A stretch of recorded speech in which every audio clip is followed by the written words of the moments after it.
Nageenyi fi jaalalli Kiristoos ni baay'atu maatiiwwan Waaqayyoon kan jaalattan Waaqayyoo isiniin kan jaalatu hundumti keessan lafaa fi akkam yoo nageessanii akkamiin turtanii guyyaa har'aatiin ga'e Waaqni keenya galanni ulfinni teessoo isaa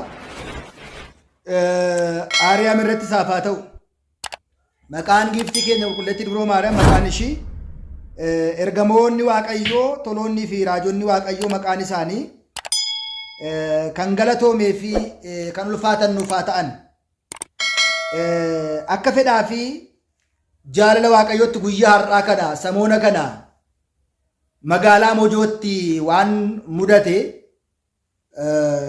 waliitiin ni ilaalla. Innis seera keessa deebii boqonnaa 18 gubbaa irratti akkas jedha. Asmaatanya መተተኛ በድግምት የሚጠነቁል መናፍስትን የሚጠራ ጠንቋይ ሙታን ሳቢ ባንድ ዘንድ አይገኝም ጀዳ ከና ጀቹን አስማተኛ አስማቲ መተቲ ድግምቲዳን ከንጠነቆሉ ወረዱአን ከነዋሙ ጠንቋይን ፈልፈልቱን ወርዱአ ሀርኪሰን sibirahin argamanii jedha. Maatiiwwan Waaqayyoo ammas hojii duukaa bu'ootaa boqonnaa 13 jaarratti ደሴቲቱንም ሁሉ እስከ ጳፋ በዞሩ ጊዜ በርያሱስ የሚሉት ጠንቋይና ሐሰተኛ ነቢይ የሆነው አንድ አይሁዳዊ ሰው አገኘ። Galaanitti hundumaa hanga Xaafaatti naanna'anii yeroo naanna'an Bariyaasis kan jedhamu xunqaayii fi sobaa raajii sobaa tokkotu kan ta'e namicha Ayhudaawii tokko argatee jedha. Maatiiwwan Waaqayyoo ta'een magaalaa Mojoo keessatti ta'e kun baay'ee kan nama gaddisiisu.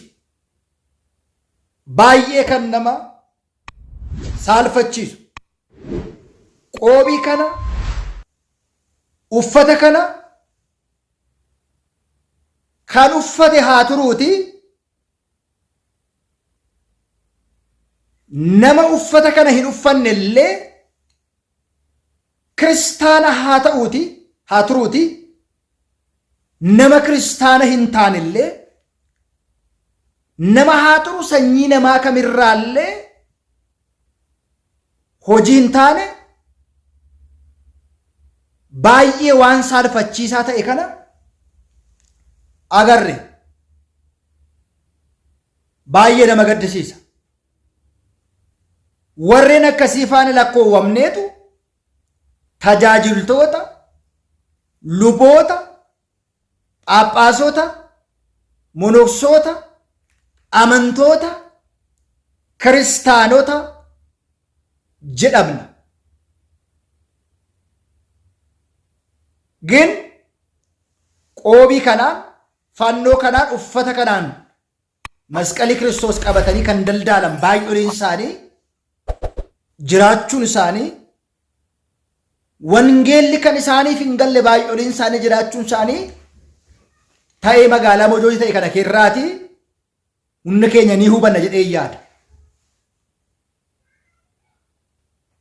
Nuuf bu'uurri keenya wangeela malee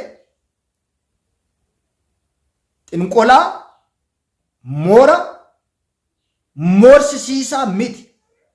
Gubbaarraa qabanii amma gadiitti amma dakaatti hooggantoota oliirraati amma gadiitti gochaa sukkanneessaa hojii fokkisaa hojii Kiristoosis namni sin jaalanne afuura hidhuu kana afuura raatessaa kana afuura azimii kana warri hojjetan jiraachuu isaanii hundi keenya ni beekna. Keessumaa biyya kana Itoophiyaa keessatti matatiidhaan dhaloota kana maseensanii cabsanii okkolsiisanii nagaa dhowwanii fayyaa dhowwanii qabeenya harkaa saamanii raatessanii xaxanii hidhanii ittiin taphatu. qulqullichi Daawit faaruu tokko gubbaa irratti Waaqayyo garuu warra hidhamanii hiikaa jedha. Otoo Waaqayyo jiraachuu baate, otoo inni nu eeguu baate, karoorri diinaa hedduudha. Wanti dhokatamee hojjetamu guyyaa tokko ifa ba'uunsaa hin oolu. Ammas warra sagalee kana dhageessan ይህንን ድምፅ የምትሰሙ ጠንቋዮች፣ አስጠንቋዮች፣ ሙታን ሳቢዎች፣ መተተኞች እግዚአብሔር በእናንተ ላይ ይፈርዳል። የእጃችሁን ዋጋ ታገኛላችሁ።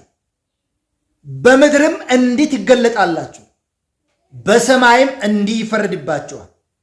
እግዚአብሔር ግን የታሰሩትን ይፈታል። ክርስቶስ እናንተን ፍቱ ብላችሁ እናንተ ታስራላችሁ። ክርስቶስ ስኒን ሂካ በርሲሳ ወንጌለኮ ኢትሂማ ወረ ዲበሜ ፈይሳ ናፈ ዲርሳ ስኒን ጀደ ማሌ ሂዳ ሞራ ሞርችሲሳ አዋላ ዲገ ፈጫይሳ ሂንጀን ክርስቶስ ቢራ ወረ ጅራን sobdoonni fakkeessitoonni matatiidhaan digimtiidhaan kan xonoqqolan afuura warri waaman warri xonoqqolan warri du'aa harkisan sibira hin argamanii jedha. Maarree isaan kun gartuu kamirraati? Warri kun eessaa dhufani? Warri kun eenyu isaallee injise? Wangeela Yohaannis boqonnaa 8 irratti isin abbaa keessan Daabiloos irraa abbaan keessan Daabiloos lubbu baasaadha. Isin ni sobdu, soba gaafa dubbattan mataa keessan irraa kaastanii dubbattuu jedha. Kun abbaa isaanii, warreen kun abbaa isaanii warra Daabiloos irraa barate malee warra Kiristoos irraati barate miti.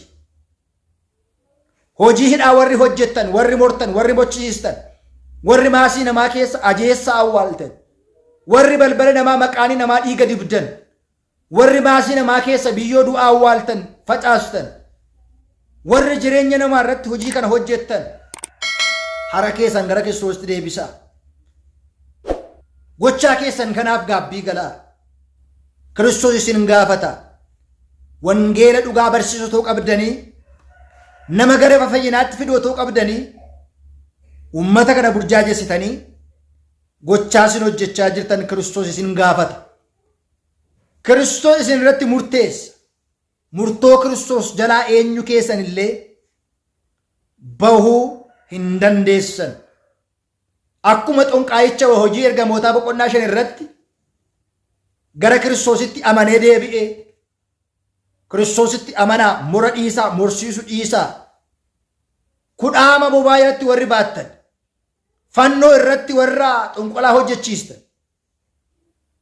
magaalaa keessa naannessitanii hojii afuura hamaa kan hojjettan, Waaqayyo isin irratti dideera deebi'aa.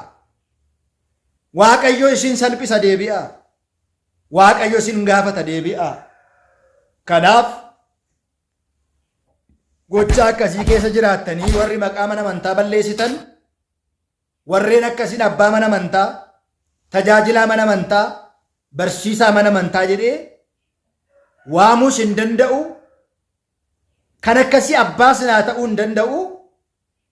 Luba keenyas luba mana kiristaanaas ta'uu hin danda'u. Guyyaa isaa eeggata, bara isaa eeggata malee lootee seentonni mortoonni ergama duuka bu'ammaa isinitti kenname dhiistanii hojii kana hojjettan guyyaa tokko ifa ba'uun keessanii nafuu. Barri dhokatanii waa hojjetan, barri ummaticha burjaajessan, barri ummaticha hidhan, barri ummaticha dhiphisan, barri ummaticha gidirsan sun barri isaa gaheera. Kiristoos isin harkatti dideera. Kiristoos isin gaafata. Kiristoos murtoo dhugaa isinii kennaa. Gara keessanitti deebi'aa. Warreen kun mana kiristaanaa bakka hin bu'anii, abboota mana kiristaanaas miti. Warreen akkasii uummanni saaxiluu qaba. Uummanni of keessaa baasuu qaba. Qoricha ijaa, qoricha jabbii, qoricha maalii, qoricha daa'imaa jettanii warri baala murtan, warri hidda mukaa tumtan, warri hojii akkasii hojjettan Kiristoos hojii keessan jibbeera. Kiristoos hojii keessan ilaaleera. Kiristoos hojii keessan hubateera. Guyyaa isaa eeggate isin salphisa. Amma inni isin salphisutti, amma isin irra qaqqabamutti waa baay'ee gochuu dandeessu. Isiniif hin milkaa'u. Yoomillee isiniif hin milkaa'u. Kiristoos abbaan murtoo dhugaa. Kiristoos abbaan murtoo dhugaa hin murteessa, hin callisu. Rakkoo ummata kanaa, gidiraa ummata kanaa ni arga. Kun immoo bakka hundumaa jira. Magaalaa kamiyyuu jira. Luba fakkaatanii, daaqonii fakkaatanii, margeetaa fakkaatanii warri ummata keessa lo'anii hojii moraa hojjetan kun guyyaa tokko ifa ba'uun isaanii hin oolu. Ummanni of keessaa qulqulleessee baasuu qaba.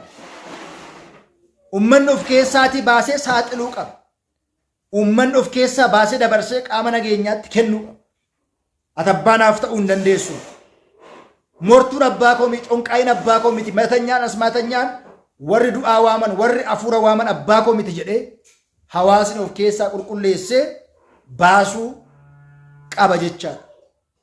Kanaaf warri kana faana hariiroo qabdan, warri faayidaa garaagaraa biraa bartan, daa'ima koo dhukkubsate, horii koo dhukkubsate, eebban dhabe, fayyaan dhabe jettanii warri qalama diimaan barreessistan gara Waaqayyootti deebi'aa, Waaqayyoon amanaa.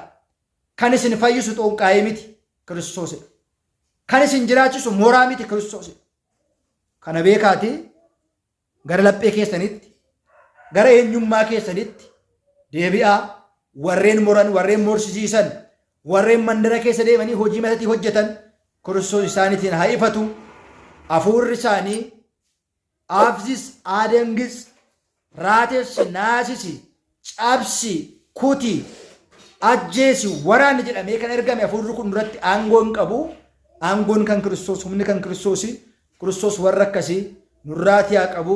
Laphee isaaniif haa kennuufi nuuf immoo jabinaa fi cimina amantaa nuuf haa kennu. Nagaan ture. በከመ